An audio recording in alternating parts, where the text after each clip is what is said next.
Вице-премьер-министр Жеңиш Разаковду тыңчы деп айткан айрым депутаттардын пикирлерине нааразы болгон тарап маалымат жыйыны өткөрдү. Айтымдарында Разаков чек ара маселесин жакшы түшүнгөн адис болгондуктан мындай сөз чыгарууга кызыктар күч аны кызматтан четтетүүнү көздөп жатат. Менин таң калып атканым жогорку кеңештеги айрым депутаттардын сүйлөп жаткандыгы Баткендеги чек ара эмес, ошол жерде Жеңиш Разаковду күнөөлөөгө аракет кылып атышат. Негизги маселе бул жерде өзүңөр билесиңер чептен эрдин күчүбөк деп ушул бүгүнкү күндө Кыргызстандын чек арасыны монондой кылганыбызда токтойт эле деген маселе болгондо жакшы болот эле. Мына парламентте айрыкча айтайын деген. Чек ара маселеси калып эле Жеңиш Парпиевдин артында аны күнөөлөгөн учурларга абдан басым жасалып кетти да. Бул уят. Белгилей кетсек, 20 март күнү жогорку кеңештин жыйынында депутат Мурадыл Мадиминов вице-премьер-министр Жеңиш Разаковго кайрылып, тажик маалымат булактары аны кошуна мамлекеттин агенти деп жазып жатканын айтып, эгер бул чын болсо, Разаковдун документтерге Кыргызстандын атынан кол койгону кооптуу маселе жаратарын айткан. Жеңиш Парпиевич, интернетте окуп атасыз да? Сизди кошуна мамлекеттин агенти деп берип атат да. Сиз окудуңуз да аны.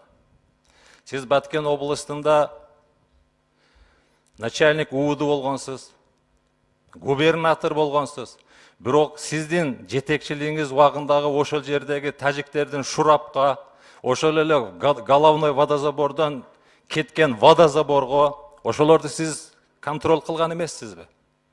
Акыркы убактагы ошол жердеги болгон иштер сиздин ошол тажик тарап жазып атат, аны кыргыз тарап жазган жок. Мен да күмөн пайда болуп атат азыр сизге.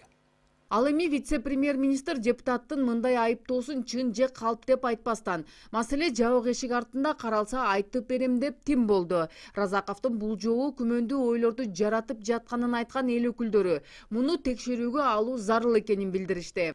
Жабык тартипти карасак мен айтып берем, кандай маселелерди караган. Үчүнчү микрофон. Айткым келип атат. Жеңиш Парпиевич, сизди мына жерде депутаттар маалымат булактарына таянып, сизди обвинять этип атат. А сиз ачык жооп бере албай, жабык эшикте айтайын. Бизде да күмөн пайда болуп атат азыр. Менин суранычым, ГКМБнын представители тез аранын ичинде ушул болгон маалыматтарды Өзбекстандын сайттарынан, эки жактан чыккан маалыматтарды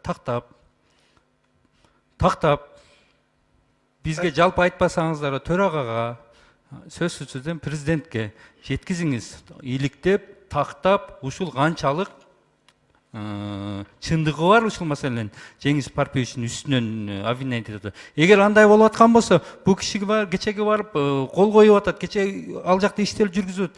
Анда кандай болуп калат анда? Эми ошондой маалыматтар чыгып атат. Ал маалыматтар ушак болушу да мүмкүн.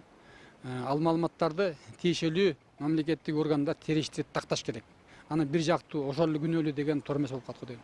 Адистердин айтымында чек арадагы мындай көрүнүш көптөн бери кайталанып келгенине карабай, ушул кезге чейин андагы айылдардын социалдык экономикалык абалы чечилген эмес.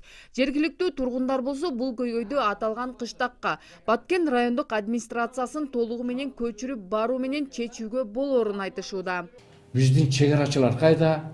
Биздин милиция кайда? Биздин ошол жерде непосредственно жергиликтүү бийлик кайда?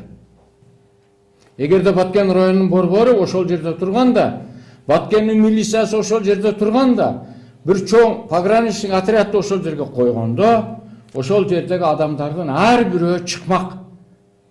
Ошол жерде провокатор кылып, ошол тракторлар турган, ошол жерге барып иштеп аткан жумушчуларды уруп аткан кошуна тажик туугандардын кимиси кантип уруп жаткандыгы жөнүндө, эмне деп кыйкырып жаткандыгы жөнүндө тасмага түшүп калмак да.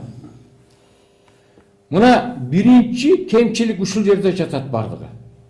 Эскерте кетсек, өткөн аптада жогорку кеңеш 13-14 марттагы кыргыз-тажик чек арасындагы чырдын чыгышы, чечилиши жана өкмөттүн аткарган жумушу боюнча маалымат укмак. Бирок премьер-министрдин жыйынга келбегенинен улам маселе каралбай 3-апрелге дайындалган болчу. Анархан Алтымышева, Нурбек Жеңишбек уулу, Нурньюз, Бишкек.